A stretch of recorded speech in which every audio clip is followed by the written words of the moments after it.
Selamat datang di CD kelima. Saya asumsikan Anda sudah mengerjakan tugas keempat. Atau kalau tidak, Anda tahu apa yang harus dilakukan? Matikan CD ini, kerjakan dulu tugas di CD keempat.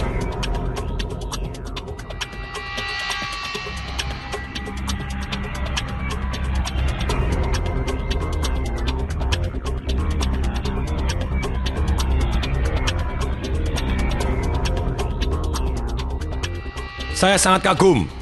Anda sudah sampai di CD kelima. Di mana orang kepingin sekali, banyak sekali orang yang kepingin menjadi sukses, hanya tinggal kepingin. Tapi Anda termasuk orang yang jarang. Anda melakukan satu yang namanya komitmen. Suka duka Anda jalanin. Ini adalah awal dari perjalanan Anda. Tapi selamat, Anda sudah sampai CD kelima. CD kelima, bagaimana mendapatkan apa yang benar-benar kita inginkan. Apa yang benar-benar kita inginkan di dalam hidup ini? Sebetulnya bukan mobil, bukan uang yang banyak, bukan nama yang terkenal, bukan kesehatan, bukan apapun dalam bentuk yang saya sebutkan tadi. Melainkan adalah satu yang namanya adalah perubahan perasaan.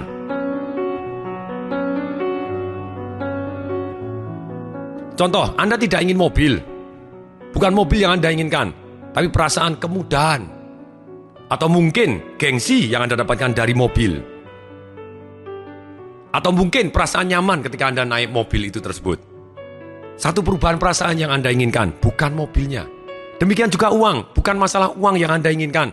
Selembar kertas yang ada gambarnya penuh penyakitan? No, Anda tidak kepingin kertas yang penuh penyakitan tersebut. Sebenarnya bukan itu yang Anda inginkan. Tapi Anda kepingin satu perasaan ketika uang Anda banyak. Mungkin Anda merasa tenang, lebih nyaman. Atau mungkin Anda merasa dengan uang banyak, hidup Anda jadi lebih bervariasi, Anda bisa pergi kemana yang Anda mau. Atau mungkin ketika uang Anda banyak, Anda merasa bahwa anak-anak Anda bisa sekolah. Nah, kembali lagi, bukan karena uang banyak anak Anda sekolah, tapi ada satu perasaan bahwa Anda merasa aman, sehingga anak Anda bisa sekolah. Ini, perubahan perasaan lah yang Anda inginkan. Benar-benar perubahan perasaan lah yang Anda inginkan. Atau mungkin dengan uang yang banyak Anda kepingin amal. No, bukan masalah amalnya yang Anda inginkan, tapi Anda ingin perubahan perasaan bahwa Anda merasa berarti terhadap orang yang banyak. Atau merasa Anda senang melihat ketika orang lain menjadi lebih baik karena sikap amal Anda. Demikian juga bukan sebetulnya sehat kondisi yang Anda inginkan, tapi satu perasaan bahwa Anda merasa sehat, itu yang Anda inginkan. Karena banyak sekali orang yang dalam kondisi sehat pun dia tetap tidak merasa sehat. Dia tetap merasa sakit, merasa ini kurang itu. Jadi satu kondisi perubahan perasaan lah yang benar-benar kita inginkan. Terus pertanyaannya, bagaimana kita bisa mendapatkan apa yang benar-benar kita inginkan ini tadi? Yaitu perubahan perasaan. Sebelum kita menjawab, bagaimana caranya mendapatkan apa yang benar-benar kita inginkan? Kita harus tahu terlebih dahulu. Ada yang namanya 3 area di dalam hidup ini. Satu adalah area yang di luar kontrol kita. Sekali lagi kontrol pakai R. Kemudian yang kedua adalah area di dalam pengaruh kita. Yang ketiga adalah area di dalam kontrol kita. Kita harus bedakan terlebih dahulu. Silakan dipikirkan, apa kira-kira yang termasuk area di luar kontrol Anda? Saya akan berikan jeda, silakan pikirkan terlebih dahulu. Sebutkan 4-5 situasi yang di luar kontrol Anda sama sekali. Silakan, mulai.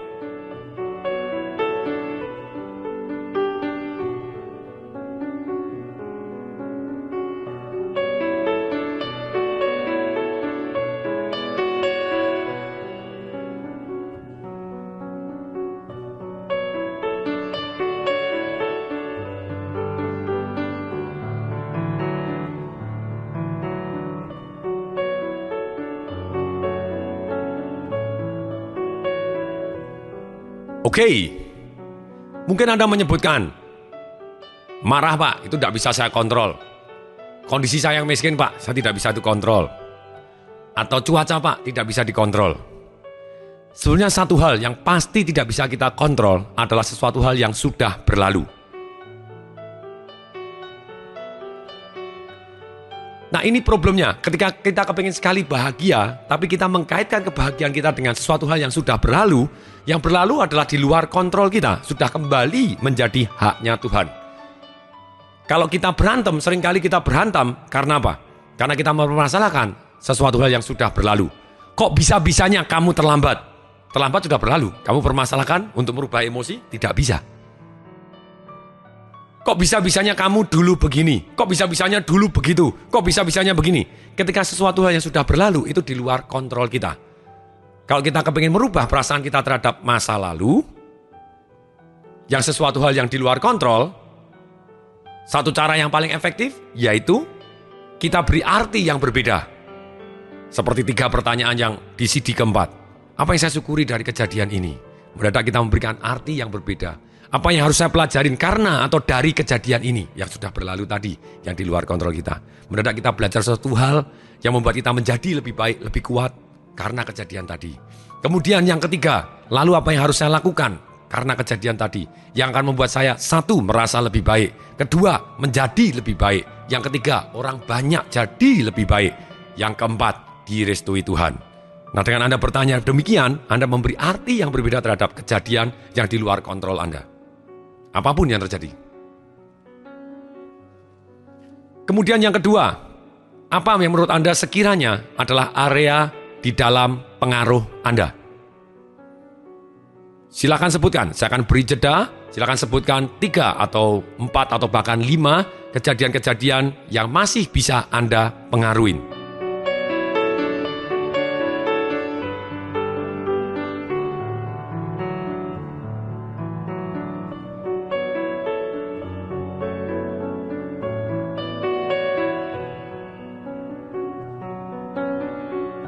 Oke, mungkin Anda menyebutkan, mestinya dulu saya bisa begini.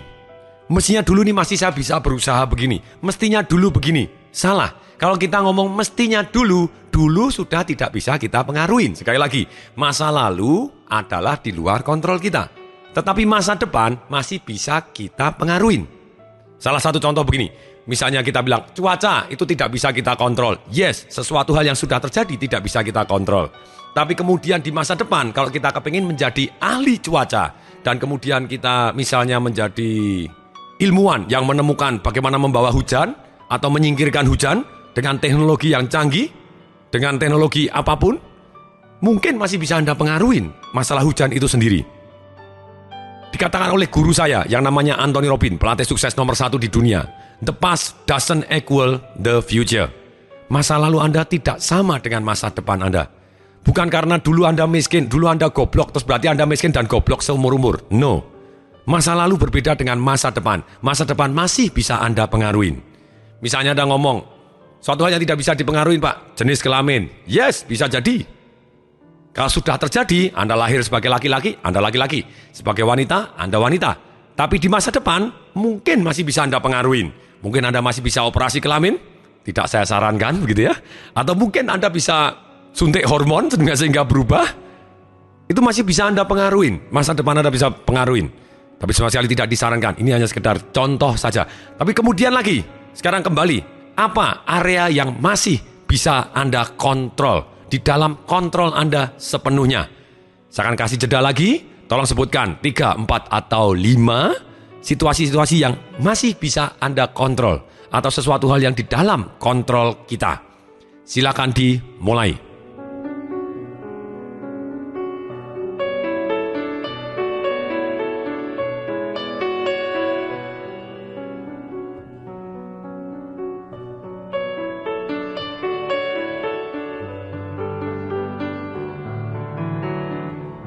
Oke, apa yang bisa Anda kontrol? Kalau Anda menyebutkan yang bisa saya kontrol adalah istri saya, Pak, suami saya. Semoga saya doain Anda bisa mengontrolnya. Tapi sebenarnya itu bukan area di dalam kontrol Anda. Orang lain bukan area di dalam kontrol Anda. Pak, anjing saya Pak, bisa saya kontrol. No, mungkin Anda bisa mengandangkan dia. Tapi kalau anjingnya menggonggong terus, bisa Anda kontrol? Mungkin tidak. Terus kemudian, oh tenang Pak, kalau dia menggonggong saya pukulin. Kalau saya pukulin, Anda bisa mengontrol dia? No. Bisa jadi dia tidak mau makan, mogok. Anda paksain makan, susah setengah mati. Banyak sekali yang susah sekali Anda kontrol. Yang bisa Anda kontrol ada yang berada di dalam diri Anda sendiri.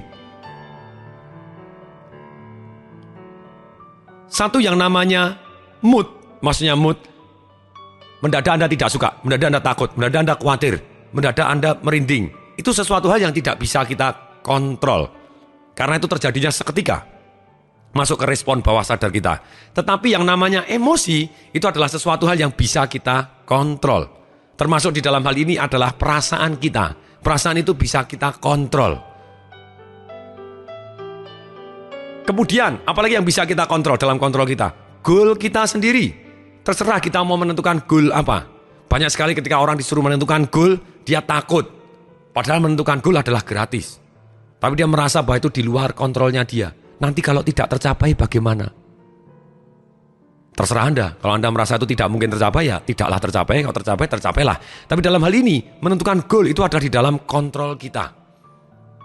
Kemudian selama kita berada di dalam dunia bebas, maksudnya Anda tidak di penjara, Anda tidak masuk di rumah sakit jiwa, memilih teman itu adalah suatu hal yang bisa Anda kontrol. Anda tidak bisa mengontrol teman Anda, mungkin Anda bisa mempengaruhi teman Anda, tapi Anda bisa memilih teman Anda. Siapa yang Anda pilih? Demikian juga kata-kata. Kata-kata juga bisa Anda pilih. Pilihan kata-kata ada di dalam kontrol Anda. Guru. Guru siapa? Anda belajar dari siapa? Itu juga area yang di dalam kontrol Anda. Anda bisa mengontrol pilihan. Saya belajar apa di dalam hidup ini. Demikian juga kebiasaan kita. Kita bisa mengontrol kebiasaan kita. Bisa merubah. Itu di dalam kekuasaan kita. Misalnya, Anda punya kebiasaan marah-marah, kebiasaan makan banyak, kebiasaan ngerokok, kebiasaan minum alkohol, kebiasaan depresi pun, situasi perasaan Anda yang itu bisa jadi merupakan pola. Ternyata bisa kita kontrol atau kita, bukan hanya kita pengaruhi aja, kita rubah di dalam kekuasaan kita. Termasuk kebiasaan kita berkeluh, mengeluh kesah, komplain, memandang buruk kepada banyak hal. Nah, kebiasaan-kebiasaan seperti ini ternyata bisa kita rubah seketika. Sekali lagi, perubahan datangnya adalah seketika. Sekali lagi, perubahan datangnya apa? Seketika. Seperti sekejap kita bisa berubah kalau kita tahu caranya. Banyak orang ngomong, Pak, tidak Pak, perubahan perasaan atau perubahan kebiasaan itu makan waktu 21 hari. Hei, datanya dari mana 21 hari?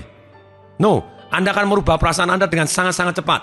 Misalnya kebiasaan Anda, kalau Anda bermain api, senang sekali bermain api, suatu hari Anda kena api, nyos, Anda kepanasan, dan kepanasan, nyos, Anda kapok dan tidak mau bermain api lagi. Perubahan datangnya seketika. Sekali lagi, perubahan datangnya apa?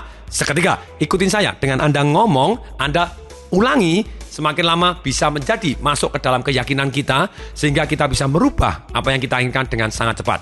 Sekali lagi, perubahan perasaan Anda bisa datang dengan seketika. Perubahan perasaan kita bisa datang dengan seketika. Dahsyat sekali. Inilah yang kita harus miliki. Keyakinan yang benar bahwa kita bisa merubah bahkan dengan seketika.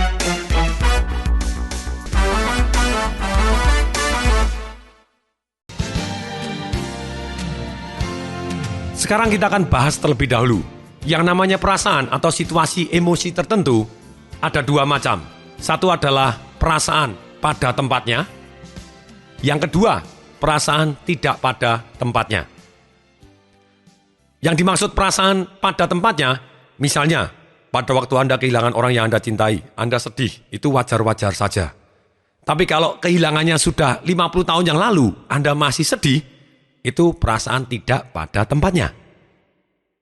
Kemudian, misalnya Anda berenang, terus kemudian Anda hampir tenggelam. Anda mempunyai satu perasaan takut kepada air, itu sebetulnya wajar. Karena otak kita didesain mencari nikmat dan menghindari sengsara. Ketika sengsara kita akan hindarin. Apalagi sengsara yang hampir membuat kita meninggal dunia, kita akan hindarin. Tetapi, kalau Anda seumur hidup tidak mau berenang karena kejadian tersebut lagi, itu adalah perasaan takut tidak pada tempatnya. Nah, ternyata banyak sekali pola-pola perasaan yang kita bentuk dari kita kecil. Kita tidak tahu kenapa pada waktu kita besar merasa begini, merasa begitu tanpa kita sadarin. Contoh misalnya, ada anak kecil yang pada waktu kecil dihukum oleh orang tuanya, dimasukkan gudang dalam kegelapan. Dia jadi takut dan dia meraung-raung, takut. Dan besok besar tanpa dia tahu, dia kalau gelap dia langsung tercekam dan dia langsung takut. Ini adalah pengalaman-pengalaman kita masa kecil. Pola-pola emosi yang ada tanpa sadar sangat mempengaruhi kita. Yang kita harus tahu caranya untuk merubah sehingga kita bisa mendapatkan yang benar-benar kita inginkan. Contoh lagi, misalnya ketika orang pada waktu masih kecil, dia disuruh maju ke depan, disuruh membaca puisi, disuruh nyanyi, disuruh apa.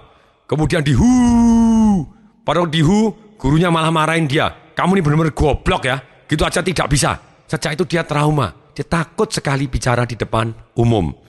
Sekali lagi, kenapa? Karena otak kita didesain mencari nikmat, menghindari sengsara, satu hal yang menyengsarakan, kita tidak kepingin ulangi. Kita terkena satu yang namanya seperti sindrom kucing yang pernah disabet. Misalnya ada kucing yang pernah disabet dan kemudian dia terluka, di punggungnya terluka kena sabetan, sabetannya sudah sembuh, kulitnya sudah sembuh, tapi yang terjadi, pada waktu dielus-elus, kemudian terkena satu tempat yang dulunya sakit sekali kalau disenggol, karena itu bekas luka, tapi sekarang sudah sembuh, begitu disenggol ke sana, miau, kucingnya langsung mau mencakar lagi. Karena dia merasa ingat tertekan tombolnya lagi, tombol emosi atau tombol perasaan lama, bahwa itu yang dilukai. Demikian juga di dalam hidup kita banyak sekali tombol-tombol yang mengaktifkan perasaan-perasaan masa lalu tanpa kita sadarin.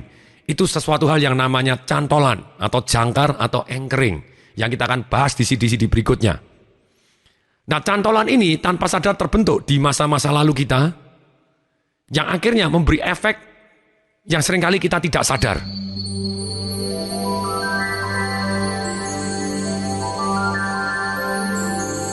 Misalnya, ada di supermarket, kemudian ada perampok, menodongkan pistol dan dia loncat, langsung masuk ke dalam kasir, dan kasirnya ditekan, kepalanya ditempel ke lantai.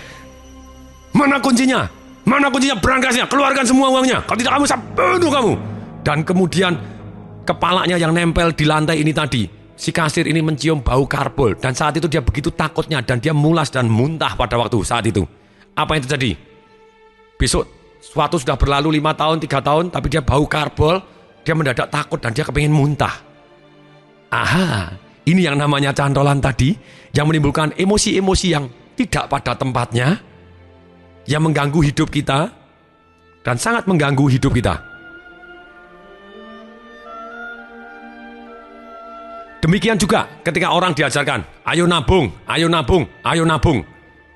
Tahu ternyata tidak cukup, walaupun dia tahu benar bahwa nabung itu adalah bagus, ternyata kok dia tidak menabung. Karena bisa jadi ada pola emosi yang di masa lalu yang terbentuk, sedemikian sehingga terulang di masa depannya, dan akhirnya dia mendapatkan kehidupan yang dia tidak inginkan.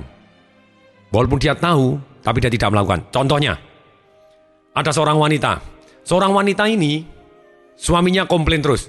Kenapa ini istri yang kalau saya kasih duit selalu habis. Mau kasih 100 ribu habis, 10 juta habis, 100 juta juga habis. Selalu habis. Ternyata ada pola di masa lalu yang menimbulkan emosi-emosi yang menjadikan urutan rentetan tindakan tanpa dia sadar sehingga dia mendapatkan hasil yang dia tidak inginkan. Misalnya, wanita ini pada waktu dia masih kecil, ternyata dia waktu umur 5 atau 6 tahun, dia pergi ke ibunya, dia bilang, Mama, minta uang.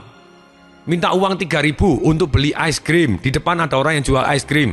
Kemudian mamanya bilang gini, Mama tidak punya uang. Yang punya uang adalah papamu, pergi sana ke papamu. Nah kemudian, anak perempuan ini pergi ke papahnya dan bilang, Papa, minta uang. Untuk apa nak? Papahnya tanya. Untuk beli ice cream, Pak. Oke. Dikasih 3.000, berapa? 3.000, kasih 3.000. 3.000 dia langsung beli. Begitu dia beli, dia gunakan uangnya, dia langsung mendapatkan kenikmatan. Nyem. Langsung dapat kenikmatan. Uang langsung dihabiskan, mendapatkan kenikmatan sementara. Begitu nikmatnya, dan itulah perasaan inilah yang menjadi pola perasaannya dia. Uang sama dengan harus dihabiskan menjadi kenikmatan yang luar biasa. Nah inilah datangnya perasaan-perasaan kita, timbulnya contohnya, misalnya ada orang yang motong rambut. Mungkin dia pada waktu itu belajar motong rambut, begitu belajar motong rambut, kemudian mendadak, suatu waktu dia, ya sudah ada temennya yang gini, saya potong rambut deh. Waktu dia potong rambut temennya, dan temennya langsung berikan pujian.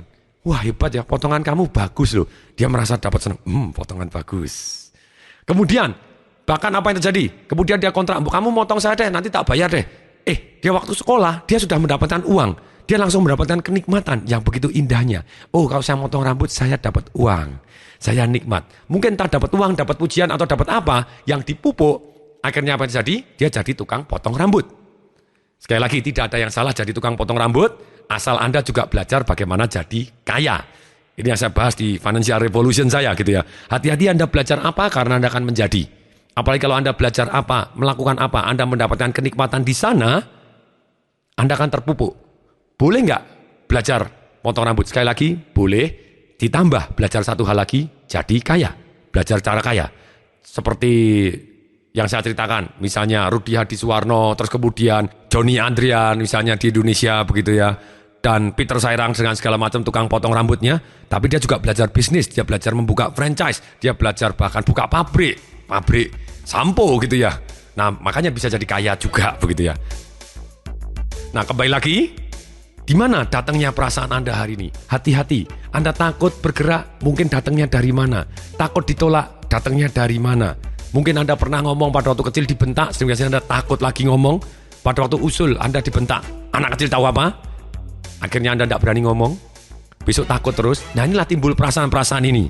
Sebetulnya perasaan ini, kalau kita tahu itu menghambat, kita bisa rubah dengan sengaja. Karena itu masih area di dalam kontrol kita.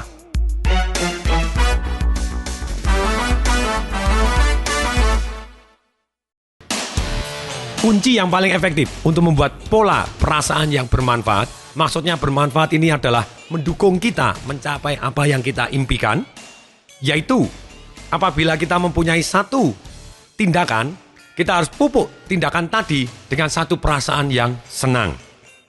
Tapi kalau tindakan tadi ternyata menghambat kita atau mengarah ke suatu hal yang negatif, kita harus berikan kesengsaraan. Itu sebetulnya cara yang paling efektif.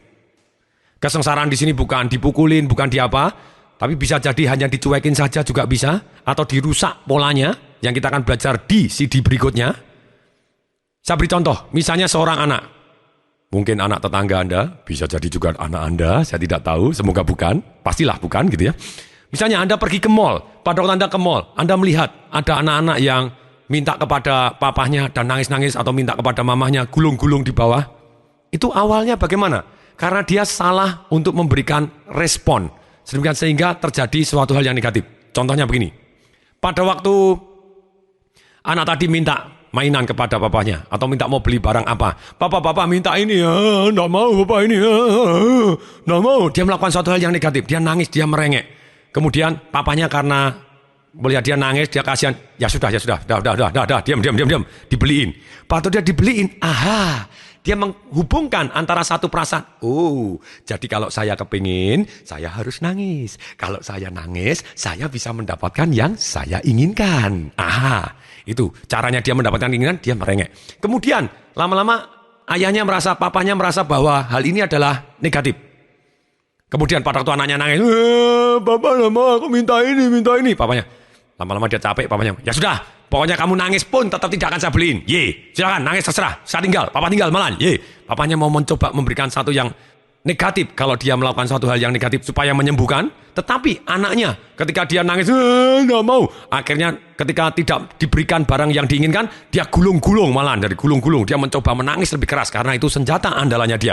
Dia gulung-gulung, nggak mau, gulung-gulung. Papanya malu. Sudah. Yaudah, sini. Malu-maluin aja. Sini, beli. Nah, kemudian apa yang terjadi? Anaknya mulai mendapatkan satu rangkaian perasaan. Oh, jadi apabila saya kepingin nangis tidak cukup, harus gulung-gulung. Kalau gulung-gulung, tindakan ini saya mendapatkan yang saya inginkan. Saya mendapatkan kenikmatan yang saya inginkan. Besok, kalau saya nangis tidak cukup, harus ditambah gulung-gulung. Ini polanya. Kemudian berikutnya, ketika orang tuanya lama-lama juga capek hati, papahnya mamahnya juga capek hati, gulung-gulung biarin. Ketika anaknya nangis, gulung-gulung udah mau, papa jahat, udah mau, boleh. Papanya cuekin, terserah, mau nangis boleh saya tinggal. Ketika mau ditinggal, anaknya gulung-gulung ternyata tidak mendapatkan perhatian, anaknya mulai mencari perhatian, mendapatkan kenikmatan dengan cara bagaimana? Jedotin kepala ke lantai. Jedotin,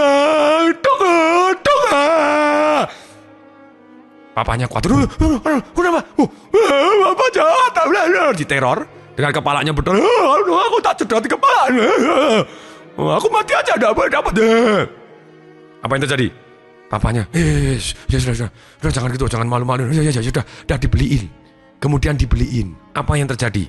Anaknya mulai belajar lagi. Aha, kalau saya nangis tidak cukup, gulung-gulung. Gulung-gulung kurang berhasil, tambahin jedot kepala ke lantai. Wahai Bapak Ibu, Anda memupuk anak Anda menjadi teroris.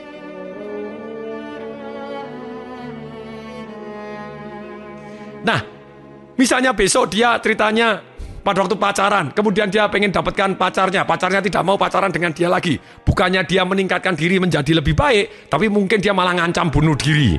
Oh, kalau kamu putus aku bunuh diri ya. Nah, ketika pacarnya cuek, dia mencoba bunuh diri. Sebetulnya dia mau nyoba aja, tapi mati sungguhan. Nah, ini problemnya gitu ya. Jadi celaka, dia tidak kepengen mati, tapi malah mati sungguhan.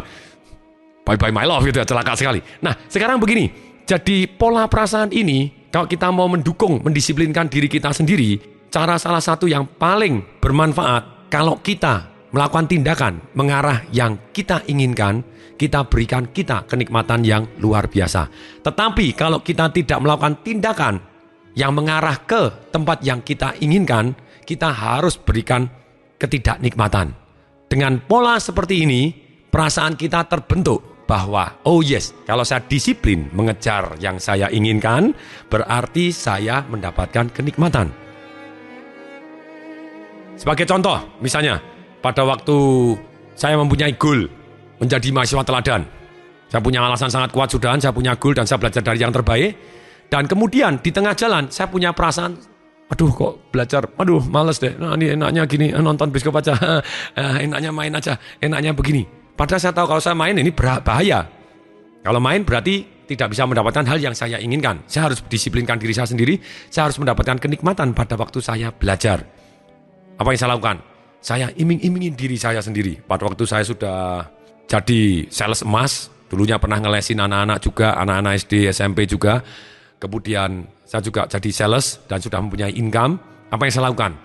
Saya bicara kepada diri sendiri. Oke, sekarang belajar. Begitu belajar, sudah belajar dan akhirnya mendapat nilai A, saya akan belikan diri saya sendiri Levi's. Pada waktu itu Levi's-nya adalah Levi's Silver Tab. Saya masih ingat seumur hidup. Karena inilah, kalau saya dapat nilai A di bidang ini, indeks prestasi saya 3 ke atas, begini saya rajin begini, saya belikin Levi's yang harganya pada waktu itu termasuk sangat-sangat mahal, begitu, Silver Tab bagi seorang mahasiswa. Nah, kemudian saya juga disiplinkan diri saya sendiri. Ketika saya malas belajar, saya strap, saya berdiri dan saya baca dalam kondisi saya berdiri. Saya strap, saya berdiri sendiri. Orang tua saya tahu kalau saya lagi berdiri baca, ketika mau disuruh, sebentar Pak, ini baru menghukum diri sendiri, mendisiplinkan diri sendiri. Tolong kasih waktu Pak biar berdiri strap. Oh, very good gitu ya. Malah kata papa saya, bagus. Kalau kamu bisa mendisiplinkan diri sendiri, mungkin kamu tidak perlu didisiplinkan oleh orang lain. Satu kata-kata yang menarik. Kalau kita bisa mendisiplinkan diri sendiri, mungkin kita tidak perlu didisiplinkan oleh orang lain. Saya strap diri sendiri, saya baca 30 menit. Setelah saya 30 menit, yes, saya kasih kenikmatan, saya kasih apa? Kasih hadiah. Inilah akibatnya terjadi satu pola, bahwa kalau saya belajar, kalau saya disiplin, saya dapatkan hadiah nikmat. Akhirnya lama-lama terkait bahwa belajar adalah sama dengan nikmat.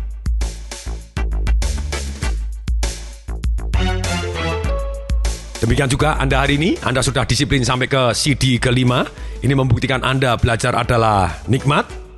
Selamat untuk Anda, karena begitu banyaknya orang yang tidak mau belajar lagi setelah dia selesai kuliah atau selesai sekolah, buku ditaruh, tidak pernah belajar lagi seumur hidup. Hidupnya cuma begitu saja. Karena dunia ini salah satunya yang abadi adalah perubahan itu sendiri. Untuk menghadapi perubahan kita harus terus belajar sehingga kita bisa adaptasi. Bukan hanya mengikuti perubahan, tapi bahkan bisa memimpin perubahan itu sendiri.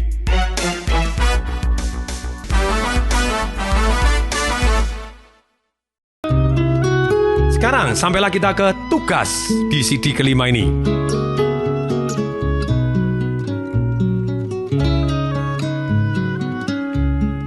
Tugas kali ini, ambil buku sukses Anda, tulis hal-hal apa yang membuat Anda sedih, kecewa, marah, atau bahkan tertekan.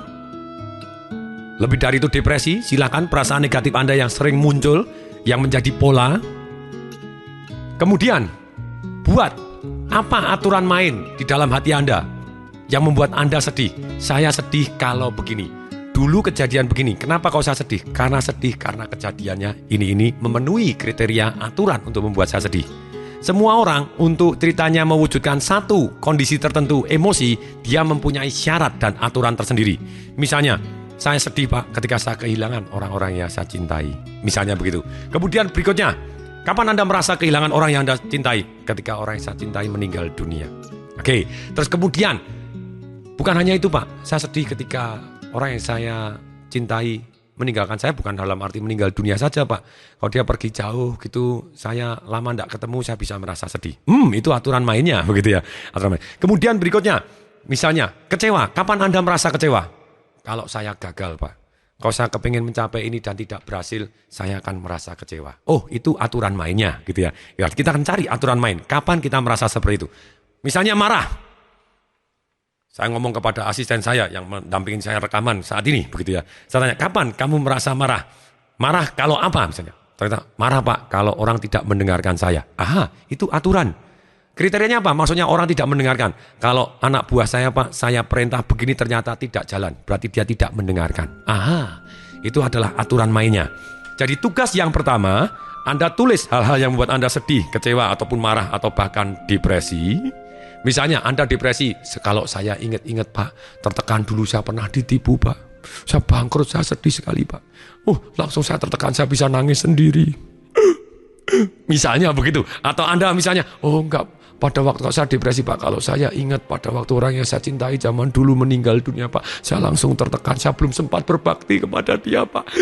Nah misalnya Anda itu, apapun gitu ya, tidak ada yang salah, tidak ada yang benar. Ini latihan untuk kita mulai mengetahui. Salah satu kunci untuk menang, Anda harus mengetahui diri Anda sendiri seperti apa dan pola perasaan apa yang ada di dalam hati Anda.